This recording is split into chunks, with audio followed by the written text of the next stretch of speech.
নমস্কার, দেখছেন ওঙ্কার বাংলা। মিহিকা রয়েছে আপনাদের সঙ্গে। গোটা দেশ জুড়ে যেন চাপা বারুদের গন্ধ। চরম উত্তেজনা ভারত পাক সীমান্তে।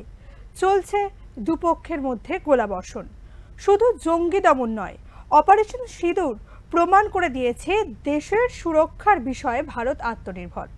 সংঘর্ষ বিরতির পর জাতির উদ্দেশ্যে ভাষণ দিতে গিয়ে প্রধানমন্ত্রী নরেন্দ্র মোদী বারবার এই আত্মনির্ভরতার কথা তুলে ধরেছেন। সামরিক যুদ্ধে পারদর্শিকতা ও তার প্রযুক্তিগত উন্নতির জন্য ভারতের সেনাবাহিনীর ভূয়সী প্রশংসা করেছেন তিনি। তাই অপারেশন সিঁদুর পাকিস্তানের লাগাতার হুমকিকেই শুধু ধূলিসাৎ করেনি, সারা বিশ্বকে জানিয়ে দিয়েছে শক্তিধর দেশগুলির পাশে भारत सक्षमता। ऑपरेशन सिंदूर ने नया आयाम जोड़ा है। हमने रेगिस्तानों और पहाड़ों में अपनी क्षमता का शानदार प्रदर्शन किया और साथ ही न्यू एज वॉरफेयर में भी अपनी श्रेष्ठता सिद्ध की। इस ऑपरेशन के दौरान हमारे मेड इन इंडिया हथियारों की प्रामाणिकता सिद्ध हुई। आज दुनिया देख रही है 21वीं सदी के वॉरफेयर में made in India defence equipments, इसका समय आ चुका है। শুধু জঙ্গি দমন নয়, অপারেশন সিঁদুর প্রমাণ করে দিয়েছে দেশের সুরক্ষার বিষয়ে ভারত আত্মনির্ভর। সংঘর্ষ বিরতির পর জাতির উদ্দেশ্যে ভাষণ দিতে গিয়ে প্রধানমন্ত্রী নরেন্দ্র মোদী বারবার এই আত্মনির্ভরতার কথা তুলে ধরেছেন। সামরিক যুদ্ধে পারদর্শিকতা ও তার প্রযুক্তিগত উন্নতির জন্য ভারতের সেনাবাহিনীর ভূয়সী প্রশংসা করেছেন তিনি। তাই অপারেশন সিঁদুর পাকিস্তানের লাগাতার হুমকিকে ধূলিসাৎ করেনি, সারা বিশ্বকে জানিয়ে দিয়েছে শক্তিধর দেশগুলির পাশে তার সক্ষমতা। আন্তর্জাতিক দুনিয়া ইতিমধ্যে তাক লাগিয়েছে ব্রহ্মস, কাছে একটি উন্নত মিসাইল সিস্টেম।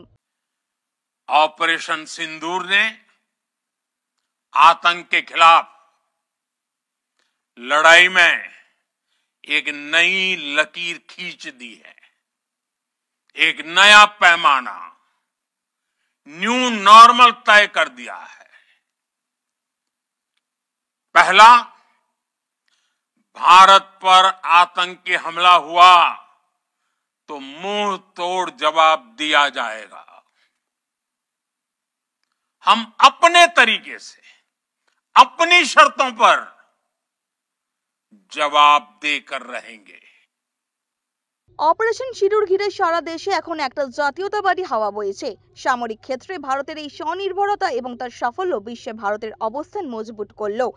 তাই প্রধানমন্ত্রী এখন আত্মবিশ্বাসের সঙ্গে বলতে পারে কোনো যুযুকে সে ভয় পায় না। भारत की पराक्रमी सेनाओं को, सशस्त्र बलों को, हमारी खुफिया एजेंसियों को, हमारे वैज्ञानिकों को, हर भारतवासी की तरफ से सैल्यूट करता हूं। অপারেশন সিঁদুর থেকে যেন ভারত এক নবজন্ম সূচিত হলো। সে উঠে এলো বিশ্বের শক্তিধর দেশগুলির পাশে এবং তা এলো কার্যত নিজস্ব সামরিক সম্ভার এবং প্রযুক্তিগত উন্নয়নের পথ ধরে। ব্যুরো রিপোর্ট, ওঙ্কার বাংলা। অপারেশন সিঁদুর ঘিরে সারা দেশে এখন একটা জাতীয়তাবাদী হাওয়া চলছে। সামরিক ক্ষেত্রে ভারতের এই স্বনির্ভরতায় ঠিক কতটা গর্বিত সাধারণ মানুষ? অপারেশন সিঁদুরে মেঘ দেখেছে পাকিস্তান, তবে এই যে অপারেশন কিন্তু অনেকটা সাকসেসফুলি করতে সক্ষম হয়েছে মেড ইন ইন্ডিয়া তৈরি ব্রহ্মস। আর এই ব্রহ্মস কিন্তু ভারত তার নিজের মেক ইন ইন্ডিয়ায় তৈরি করেছে। যে ভারত একটা সময় তার সামরিক অস্ত্রের জন্য বাইরের দেশের উপর ভরসা করতে হতো, সেই দেশ ভারতবর্ষ এখন নিজের অস্ত্র বা নিজের সামরিক শক্তি নিজে বৃদ্ধি করছে। এটা কিন্তু অনেকে ভালোভাবে নিচ্ছে এবং ইতিমধ্যে জানা যাচ্ছে যে এই অস্ত্র কেনার জন্য বিভিন্ন দেশ থেকেও ভারতের কাছে আবেদন করেছেন। এই যে সামরিক দিক থেকে ভারত স্বনির্ভর হয়ে উঠছে, মেক ইন ইন্ডিয়া আরও বেশি করে তার সাফল্য পাচ্ছে, এই বিষয় নিয়ে সাধারণ মানুষ কি মনে করছেন, দেশবাসী হিসাবে তারা বিষয়টি কিভাবে দেখছেন, চলুন তাদের সাথে কথা বলে জানার চেষ্টা করি। তাহলে খুশি তো, ভালো তো। দেশের প্রোডাক্ট যদি বাইরে যায় দেশের তো ইনকাম হবে তো ভালো, এবং দেশের নাম হবে ভালো, তাহলে এটা খুব ভালো জিনিস তো। এটা খুব মানে দেশ যে উন্নত হয়েছে, আমার দেশ অস্ত্রের দিক দিয়ে উন্নত হয়েছে, অর্থের দিক দিয়ে উন্নত হয়েছে, এটা খুব ভালো। এটা তো খুব সুখের খবর, ভালো খবর। এটাই বোঝা যাচ্ছে যে হ্যাঁ, এতে তো আমাদের উপকার হলো। এতে তো আমরা গর্বিত যে এতে ভবিষ্যতের দিন যেন আরও এর থেকে ভালো আরও অস্ত্র বানাতে পারে, তাহলে আমরা এতে খুশি আরও। একদম, ভারত তো লাগবেই, লাগবে না, আমাদের গর্ব। ভারত একটা এরকম অস্ত্র তৈরি করছে, নিজস্ব সেলফ সাফিসিয়েন্ট হয়ে যাচ্ছে, এ তো অনেক ভালো জিনিস। এবং মেড ইন ইন্ডিয়া, হ্যাঁ, ভালো, খুব ভালো। ভীষণ গর্বিত, ভীষণ গর্বিত। হ্যাঁ, একদম একদম ভীষণ গর্বিত। যত রকমের আর্মস অ্যামুনেশন ভারতের নিজের তৈরি হচ্ছে, দেখছিলাম গত ফিনান্সিয়াল ইয়ারে 23,000 কোটি টাকার ওপরে আর্ন করেছে ভারত বিদেশি মুদ্রা। তো এটা তো একটা ভালো পজিটিভ সাইন। বিদেশিদের থেকে যত দাম দিয়ে আমরা জিনিস কিনবো, আর্মস অ্যামুনেশন কিনছি, তার তুলনায় নিজেরা যদি তৈরি করি এবং তারপর যদি সেটা দিয়ে বিজনেসও হয়, আমাদের ভারতের পক্ষে ভালো, ইকোনমির পক্ষে ভালো এবং ভারতীয় হিসেবে গর্বিত। যুদ্ধবিরতিটা আমার ব্যক্তিগত যা অবজারভেশন, যেটা মনে হয়েছে, সেটা পাকিস্তান যে অস্ত্র ব্যবহার করছিল সেগুলো আমেরিকা এবং চায়নার, আর ভারত যেগুলো ব্যবহার করেছে ভারতের নিজস্ব কিছু, রাশিয়ার আছে আর ফ্রান্সের আছে। তো এই যুদ্ধটা আমেরিকা এবং চায়নার পক্ষে খুব খারাপ বিজ্ঞাপন, কেন ওদের অস্ত্র নিয়ে পাকিস্তান বেধড়কা মার খেয়েছে, আর সেখানে ভারতের নিজস্ব তেজস বলুন, আমকা বলুন, ব্রহ্মস বলুন, এগুলো আছে, তার সাথে রাশিয়ার S-400 ডিফেন্স সিস্টেম আছে, আর ওদিকে ফ্রান্সের রাফায়েল। তো এগুলোর খুব ভালো বিজ্ঞাপন হয়ে যাচ্ছিল। এই কারণেই আমার মনে হয় যুদ্ধটাকে তড়িঘড়ি থামানো হয়েছে। হ্যাঁ, গর্ব হচ্ছে, এটাই মনে গর্ব হচ্ছে আমার। ঠিক আছে, মানে ভারত একটা মানে ইন্ডিয়া, আমাদের ইন্ডিয়া সব থেকে বেস্ট ইন্ডিয়া। মানে ভারত নিজের দেশের যুদ্ধ মানে অস্ত্র দিয়ে যুদ্ধ করেছে, ঠিক আছে। আর ভারত অন্য সময় ভারত অন্য দেশের অস্ত্র নিয়ে যুদ্ধ করতো এবং হ্যাঁ হ্যাঁ হ্যাঁ, এইটা গর্বের, মানে অন্য দেশ এই মাল কেনার জন্য অর্ডার দিচ্ছে, এটাই গর্বের ব্যাপার। হ্যাঁ, এটা তো অ্যাচিভমেন্ট, গর্বিত আমরা, প্রত্যেকে গর্বিত আমরা। আর আমার মনে হয় যেটা দরকার ইমিডিয়েট, পাকিস্তানকে ডিনিউক্লিয়ারাইজ করা। ওদের যা নিউক্লিয়ার বোমা আছে, অসভ্য দেশ, ওদের কাছ থেকে সব নিয়ে নেওয়া, এটা গোটা পৃথিবীর ভাবা উচিত। এইটুকুই। অস্ত্র নিয়ে আর কি বলবো, মানে মনে হচ্ছে সেই ছোটোবেলার খেলা যে তার আনন্দের মতো আনন্দ হচ্ছে। জীবনে কখনো ভাবিনি যে আমার দেশ এরকম একটা পর্যায়ে যাবে। সত্যিই আনন্দ হচ্ছে, সবার আনন্দ হচ্ছে, ছোট থেকে বড় সবাই আনন্দিত। আর অস্ত্র ব্যবসায় তো আমাদের ঢুকতে হবে। পৃথিবীর যে সমস্ত দেশ এগিয়েছে তারা তো সব অস্ত্র ব্যবসায় অনেক আগে থেকে ঢুকেছে, আমাদের দেরি হয়ে গেছে, তাও এখন হোক না, অসুবিধা কি, সুন্দর। হ্যাঁ, নিশ্চয়ই, তো গর্ব তো হচ্ছেই, কারণ পাকিস্তান ওখানে বোম ছুটছে, এই ছুটছে, প্লাস ভারতের সাপোর্টে অনেক কান্ট্রি আছে, এই জন্য আমাদের গর্ব হচ্ছে ভারতীয় হিসেবে। ভারতকে যে আরও দেশ সাহায্য করছে, আমেরিকা, এই নিয়েও গর্ব হচ্ছে। ভারতীয় হিসাবে অফার তো সবার আগে নেওয়া উচিত। যদি সেই দেশ আমাদের ভালো চায় আর আমাদের পাশে যদি সাপোর্ট করতে চায়, তাহলে অবশ্যই সেই অফারটা মেনে নেওয়া উচিত। আমাদের মাননীয় মোদিজির কাছে আবেদন করব যে অবশ্যই সেই অফারটা মেনে নেওয়া উচিত, সে যদি আমাদের পাশে থাকতে চায়। হ্যাঁ, সেটা তো অবভিয়াসলি খুবই ভালোই লাগছে যে আমাদের দেশের কিছু না হোক, আমাদের সুরক্ষা ব্যবস্থা খুবই ভালো, সেদিক থেকে আমাদের দেশ অনেক এগিয়ে এবং উন্নত। ভারতবাসী হিসাবে বলবো, আমাদের মোদী সরকার এক নম্বর লোক আছে ভারতবর্ষে, এরকম প্রধানমন্ত্রীর দরকার আছে, আর পাকিস্তান শেষ করে দেওয়া হোক, এটাই আমাদের বক্তব্য। ওরা যা করেছে, হ্যাঁ অবশ্যই নিজের দেশের অস্ত্র, এটা তো আমাদের গর্ব। এখন পাকিস্তানকে ভারত পরাজিত করায় দেশবাসী হিসাবে তারা যেমন খুশি, তার থেকে বেশি উচ্ছ্বসিত যে ভারত তার নিজের তৈরি অস্ত্র দিয়ে পাকিস্তানকে হারাতে সক্ষম হয়েছে বা আঘাত হানতে সক্ষম হয়েছে, এবং দেশবাসী হিসাবে তারা গর্বিত যে মেড ইন ইন্ডিয়ার তৈরি ব্রহ্মস বিদেশ থেকেও কেনার আগ্রহ প্রকাশ করছেন অনেক দেশ। ক্যামেরায় রবি দত্তের সঙ্গে বিশ্বজিৎ হালদার, ওঙ্কার বাংলা। আমাদের সঙ্গে রয়েছেন কর্নেল বাবুল চন্দ, তার থেকে আমরা জেনে নেব ভারতের এই আত্মনির্ভরশীলতার সুলুক সন্ধান। ওঙ্কার বাংলায় পর্দায় আপনাকে স্বাগত কর্নেল চন্দ। অপারেশন সিঁদুর সারা বিশ্বকে জানিয়ে দিল সামরিক ক্ষেত্রে ভারত ঠিক কেমন শক্তি ধরে। এই সমরসজ্জা ও তার প্রযুক্তিগত উন্নতির পিছনে কি কোনো প্রতিযোগিতামূলক উদ্দেশ্য কাজ করছে? হ্যাঁ, এটা অনেক ইন্টারেস্টিং কোশ্চেন। দেখুন, সার্কামস্টান্সেস প্রেজেন্ট করেছে যে আমাদের যে আত্মনির্ভর ভারতে যা যা বানানো হয়েছে বা তার আগেও যা আমরা বানাতাম, ওইগুলোকে এখন একটা প্র্যাকটিক্যাল ডেমনস্ট্রেশন করা হলো। সো এটা এখন পুরো দুনিয়া দেখছে কিন্তু যে ফার্স্ট আমাদের এইমটা কি ছিল, যে স্পেসিফিক স্ট্রাইক, স্পেসিফিক এরিয়াতে কোনো কোলাটারাল ড্যামেজ নেই, এক্স্যাক্টলি ওই জায়গায় যেখানে আমাদের কাজ দরকার, যাতে সিভিলিয়ান যারা আশেপাশে আছে তাদের কোনো ক্ষতি না হয়। তো এটা একটা খুবই ইম্পর্টেন্ট জিনিস, কেন কি আমরা গাজাতে দেখছি কি হচ্ছে, মাস ডিস্ট্রাকশন হচ্ছে, বাকি জিনিস আমরা অন্য অন্য জায়গায়ও দেখতে পাচ্ছি যেখানে যেখানে লড়াই হয়েছে। বাট এটা একটা এক্সাম্পল পুরো দুনিয়ার জন্য।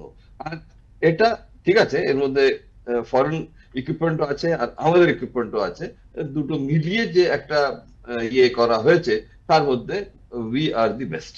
তো সেই জন্য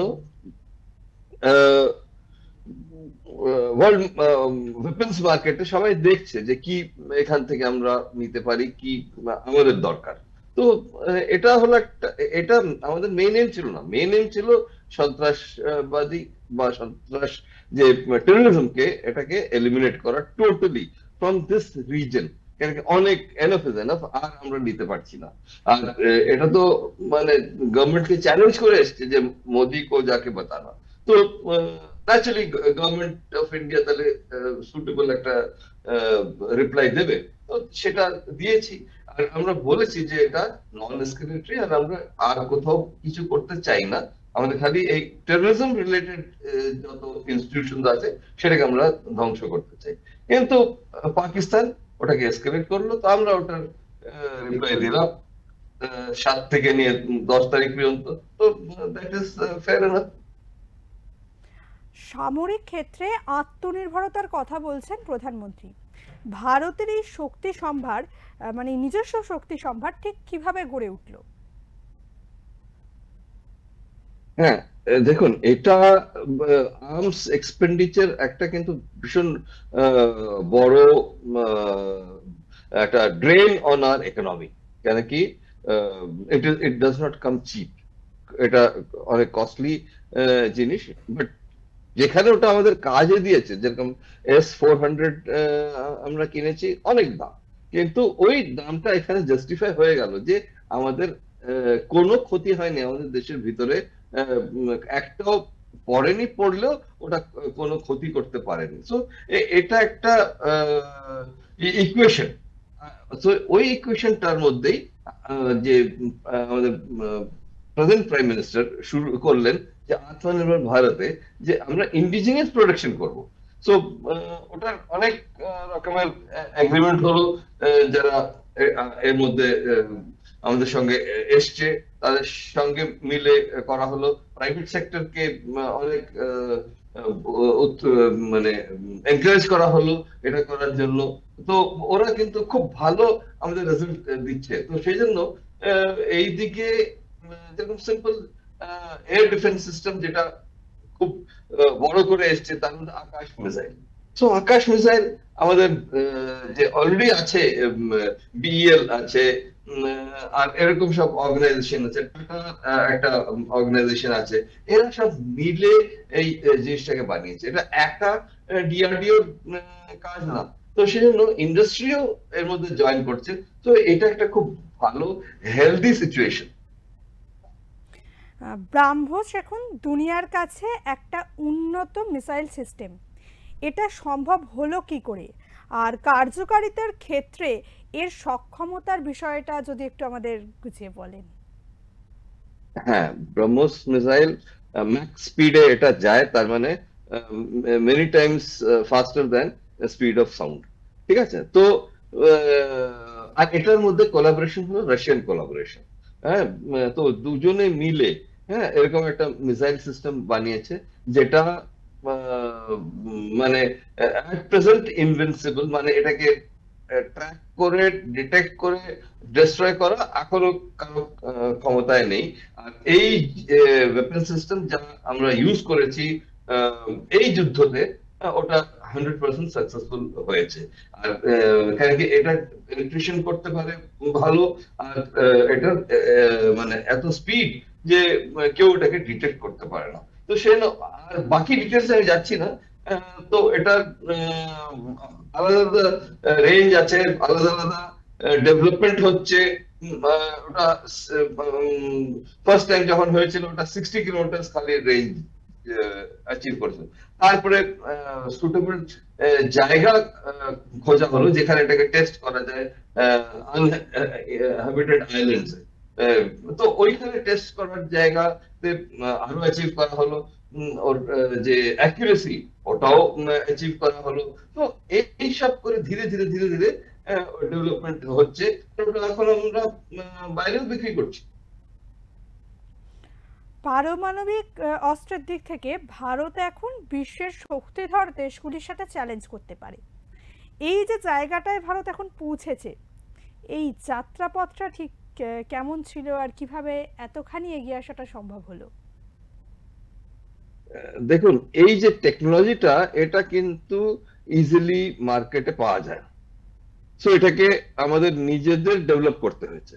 তো সেজন্য এটা টাইম টু টাইম এর পোখরণে এক্সপ্লোশন হয়েছে, তার থেকে আমরা ডেটা পেয়েছি। আর ওই এক্সপ্লোশন গুলো যদি আমরা সবাইকে জানিয়ে করতাম, ওরা কেউ করতে দিত না। তো আমরা ওটাকে অন্য জিনিসে ক্যামোফ্লাজ করে তারপর এটা করতে পেরেছি। তো এখন আমাদের কাছে যদি রাশিয়া, আমেরিকা, চায়নার কম্পারিজনে আমাদের ওয়ারহেডস অনেক কম, বাট ওরকম একটা দরকার হয়তো হলে আমরা আরো বাড়িয়ে নেব, that is not the issue. কিন্তু এই জিনিসটা করা, আর তারপরে এর মধ্যে স্যাংশনস এসে গেছিল যে যখন করা হয়, তো ওইটাকে স্যাংশনের সময় যে ক্রিটিক্যাল কম্পোনেন্টস গুলো ওগুলো পাওয়া যেত না। তো ওগুলোকে তারপরে ইন্ডিয়া নিজের এখানে ম্যানুফ্যাকচার করা শুরু করলো। তো এইগুলো প্রসেসটা কিন্তু খুব লেন্দি, বাট আমরা একটা জায়গায় পৌঁছে গেছি এখন যে আমাদের কাছে ডেলিভারি সিস্টেম আছে। ডেলিভারি সিস্টেম হলো আরেকটা ইম্পর্টেন্ট জিনিস। আমাদের কাছে ওয়ারেন্ট থাকতে পারে, কিন্তু যদি আমি ঠিক মতন ঠিক রেঞ্জে ঠিক টার্গেটের উপরে না ডেলিভার করতে পারি তাহলে ওটা কোনো মানে হলো। তো সেই জন্য আমাদের কাছে ডেলিভারি সিস্টেম এখন এসে গেছে, যেটা আমরা ডেভেলপ করেছি ওভার পিরিয়ড অফ টাইম। তারপরে এখন আমরা ওই লেভেলে পৌঁছে গেছি যে কেউ আমাদের ওরকম ভাবে নিতে পারবে না যে এর কাছে কিছু নেই বা এরা কিছু করতে পারবে না। Though we are a very late entry into this club. Operation Sindoor সফল। অপারেশন সিঁদুরের এই সক্ষমতার পরে পাকিস্তান ঠিক কতটা ঘুরে দাঁড়ানোর ক্ষমতা রাখে? হ্যাঁ, অপারেশন সিঁদুর সাকসেসফুল মানে এটা কিন্তু এখনো শেষ হয়নি, এটা একটা পজ হয়েছে। যা যদি আমরা প্রাইম মিনিস্টার যে কালকে টক করলেন 8টার সময় বিকেলবেলা, তো ওটার মধ্যে বললেন এটা একটা পজ হয়েছে। তার মানে আমরা ফায়ারিংটা থামিয়েছি, কিন্তু এটা ডিপেন্ড করবে, কারণ এটা হলো একটা অ্যান্টি টেরর পলিসি। উনি বলছেন যে এটা একটা অপারেশনের নাম খালি না, এটা একটা অ্যান্টি টেরর পলিসি, যে যদি কেউ আমাদের উপরে এরকম অ্যাটাক করে যে টেররিস্ট অ্যাটাক, তাহলে তাকে ওটা আমরা অ্যাজ এ ওয়ার নেব, আর ওই দেশের সঙ্গে তাহলে আমরা একটা যুদ্ধ করতে রেডি থাকবো। তো এরকম একটা কন্ডিশনে এখন যা ডিস্ট্রাকশন হয়েছে, কারণ আমাদের এখানে একটাও ওরা অনেক ট্রাই করেছে আমাদের মিলিটারি ইনস্টলেশনে ইয়ে করার, অ্যাটাক করার, বাট কোনো একটাও সাকসেসফুল হয়নি। আমাদের এডি সিস্টেম খুব ভালো ছিল, ওটা কাউন্টার করে নিয়েছে। বাট ওদের যা ডিস্ট্রাকশন হয়েছে, যা আমাদের ফটোগ্রাফস দেখানো হলো ভেরিয়াস ব্রিফিং এ, তো ওতে একদমই ক্লিয়ার যে ওদের যত ধ্বংস হয়েছে, হ্যাঁ এয়ারফিট ধ্বংস হয়ে গেছে, কিন্তু ওটাকে আবার রিপেয়ার করা যায়। এটা বলছি না যে ওটা আবার রিপেয়ার করা যাবে, কিন্তু যেখানে বাংকারে ভিতরে ইয়ে ছিল, এয়ারক্রাফট রাখা হয় বা ড্রোনস রাখা হয়, ওইগুলোর মধ্যেও যে ব্লাস্ট করেছে। এডি সিস্টেম ওদের যা আছে ওগুলোকে ধ্বংস করেছে। তো এরকম যে ধ্বংস হয়েছে অনেক জায়গা, ওরা বলছে এখনো জ্বলছে। তার মানে কি, মানে এত ধ্বংস হয়েছে যে ওটাকে হয়তো ওদের কমসে কম 10 বছর লেগে যাবে to come back to the original situation. আর তার জন্য অনেক ফান্ডস চাই, দো চায়না অলরেডি বলে দিয়েছে যে আমরা রিকনস্ট্রাকশনে হেল্প করবো, বাট দেন এটা একটা লং রান প্রসেস, এটা অনেক বছর ওরা পিছিয়ে গেল। এমনিতেই ওখানে ডেভেলপমেন্ট নেই, এমনিতেই ওখানে পভার্টি, এমনিতেই ওখানে প্রাইস রাইজ এত, যে ইনফ্লেশন লেভেল যে আমরা ইমাজিন করতে পারি না যে কমন ম্যান কি করে ওখানে বাঁচতে পারছে। তো ওই সিচুয়েশন থেকে যদি এই ইকোনমিটাকে করতে হয়, ডেভেলপ করতে হয়, বা back to its original position, কমসে কম 10 বছর লাগে। একদিকে এরকম পরিস্থিতি চলছে, এর মধ্যে পাকিস্তানের দুটো পদক্ষেপ। এক হচ্ছে যুদ্ধবিরতির পরেও আবার একবার হামলা চালিয়েছে, দ্বিতীয় বিষয় হচ্ছে পাকিস্তানে বিজয় দিবস পালন করা হচ্ছে। তারা নাকি 2025 সালে ভারতের সাথে যুদ্ধে জয়লাভ করেছে। ইতিমধ্যেই আবার ওয়ার্ল্ড ব্যাংক থেকে পাকিস্তান লোনেরও স্যাংশন পেয়ে গেছে। এই টোটাল বিষয়টাকে একটু যদি আপনি নিজের মতো করে ব্যাখ্যা করেন। হ্যাঁ, ফার্স্ট পয়েন্টটা কি বললেন, এটা আবার বলুন। হচ্ছে যুদ্ধবিরতি ঘোষণা করার পরেও পাকিস্তান আবার একবার হামলা করেছে। 2 নম্বর, পাকিস্তানে নাকি বিজয় দিবস পালন করা হচ্ছে। পাকিস্তানের তারকারা থেকে শুরু করে সরকারি অফিসাররা বিজয় দিবস পালন করছেন, নাকি পাকিস্তান ভারতের সাথে যুদ্ধে জিতে গেছে। এই দুটো বিষয়কে ঠিক কিভাবে ব্যাখ্যা করবেন? এবং এর পাশাপাশি আরেকটা জিনিস সেটা আমরা দেখছি আন্তর্জাতিক ক্ষেত্রে, ওয়ার্ল্ড ব্যাংকের থেকে পাকিস্তান লোনটা পেয়ে গেছে। তারা যে লোনটা চাইছিল এই যুদ্ধকালীন পরিস্থিতির মধ্যেও লোন পেয়ে গেছে। তো এই তিনটে বিষয় ঠিক কোন দিকে নির্দেশ করছে? হ্যাঁ, তিনটে আলাদা আলাদা ইস্যুস। ফার্স্ট হলো যে 2 ডিজিএমও ডিসাইড করেছিল যে বিকেল বেলা 5টার সময় ইন্ডিয়ান টাইমে সিজ ফায়ার হয়ে যাবে, আর কোনো ফায়ারিং হবে না। কিন্তু ওর পরেও দেখলাম যে রাত্রিরে ওরা ড্রোনস পাঠিয়েছে আর ফায়ারিং করেছে। তখন এটা আমরা কিন্তু রিয়াক্ট করি না ইমিডিয়েটলি, আমরা অনেক পরে রিয়াক্ট করেছি। কেন? আমরা হলাম একটা ডিসিপ্লিনড আর্মি। যখন আমাদের উপর থেকে বলে দিয়েছে যে সিজ ফায়ার হয়ে গেছে, আমরা আর ফায়ার করবো না, তার মানে ওটা হলো আমাদের জন্য গসপেল ট্রুথ যে আমরা ফায়ার করবো না, যাই হয়ে যাক। কিন্তু ওদের দেশে এই জিনিসটা ফলো হয় না। ওটা হলো একটা firstly rogue country and indisciplined army. Senior officer কি বলছে, জুনিয়র অফিসার মানছে না। আর এরকম করে ওরা না, তো ডিজিএমও যে এত পাওয়ারফুল ম্যান, যার অর্ডারে যুদ্ধটা হচ্ছে, সে যদি বলে যে এখন যুদ্ধটা বন্ধ করো, কিন্তু লোয়ার লেভেলে ওটা তাও ওরা চালিয়ে যাচ্ছে। তারপরে যখন ইন্ডিয়া রিটালিয়েশন করলো, তখন ওরা বুঝলো যে না, এরকম করে তো হবে না। তো তারপরে আর্লি মর্নিং আর কোনো ওদের দিক থেকে এরকম অ্যাটেম্প্ট হয়নি। তারপরে সেকেন্ড পয়েন্টটা ছিল, আমি ওটা পরে বলছি, আইএমএফ লোন। আইএমএফ লোন যেটা ওদের একটা অলরেডি রিকোয়েস্ট ছিল, সেটাকে কনসিডার করার ওটা টাইম ছিল। তো যে ডোনার কান্ট্রিজ, তাদের উপরে অনেক ডিপেন্ড করে যে ওরা কি করতে চায়, ওদের কি আলটিমেট এইম। পাকিস্তান কি এই অ্যামাউন্টটা রিপে করতে পারবে কি পারবে না, বা ওরা ওর বদলিতে কি ওদের থেকে নিতে পারে। তো এটা একটা খালি লোন নেওয়ার ব্যাপার না, এর মধ্যে অনেক পলিটিক্স আছে। আর পাকিস্তানের এরকম কোন কন্ডিশনে ছিল না যে ওরা ওই কন্ডিশন গুলোকে না মানতো। কেন কি, ওদের দরকার ছিল, ওদের সবকিছু শেষ হয়ে গেছিল, ফুয়েল শেষ হয়ে গেছে, প্লেন টেক অফ করতে পারবে না, ফাইটার প্লেন। এরকম একটা পজিশনে এসে তখন যদি কেউ লোন দেয়, তো ওটা খুবই ওয়েলকাম। যেটা ইন্ডিয়ান রিপ্রেজেন্টেটিভ প্রোটেস্ট করেছিল, সেটা ডোনার কান্ট্রি যারা অ্যাকচুয়ালি দিচ্ছে টাকা, তারা ওটা কনসিডার করেনি, বা তারাও লোনটা দিয়েছে। তো এই দিক থেকে দেখতে গেলে যে অনেক রকমই গেম খেলা হচ্ছে এই গেমের মধ্যেই, যে ইন্ডিয়া পাকিস্তানের মধ্যেও অনেক প্লেয়ার্স আছে যারা নিজেদের গেম খেলছে।